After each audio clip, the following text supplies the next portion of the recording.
You know when something happens and it becomes a trend? Like hundreds of Instagram posts and a few YouTube videos trendy?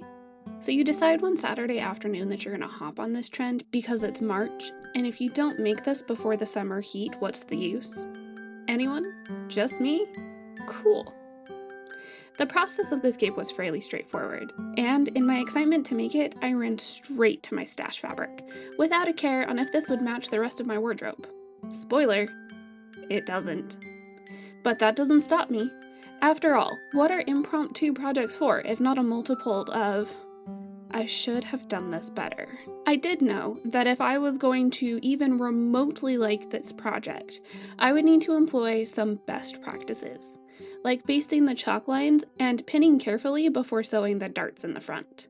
But after that, all intention of making a good-looking, well-made garment just went straight out the window.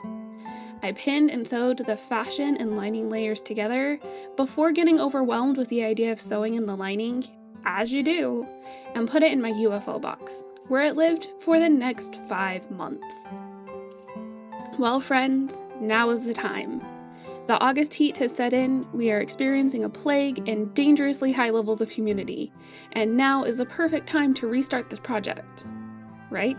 In the interest of preventing another panic attack, I decided to mostly bagline the garment, just leaving the bottom edge free. And while on a very encouraging video chat with some friends, I trued up the bottom edge and folded the raw edges under in preparation for the edge stitching. And there was a lot of edge stitching to be had, for edge stitching hides all sins. Well, most of them. Somewhere along the way, this cape became a little too small to fit around me. So instead of the recommended hooks and eyes, I opted for ties. And to be extra, I mitered the corners of the ties, 'cause why not? Sewing them in was easy enough. I made sure that all of the raw edges were tucked in and felt the same. I probably could have used a sturdier stitch since these ties will take all of the strain of the garment, but it has already spent 5 months in the UFO box. What's another 5 in the mending box? Regardless, now is the time. We must get ready. Put on period-appropriate clothes-ish. Do your hair up in an appropriate fashion-ish. Put on our footwear. Stupidly put on the cape in 77-degree weather with high humidity.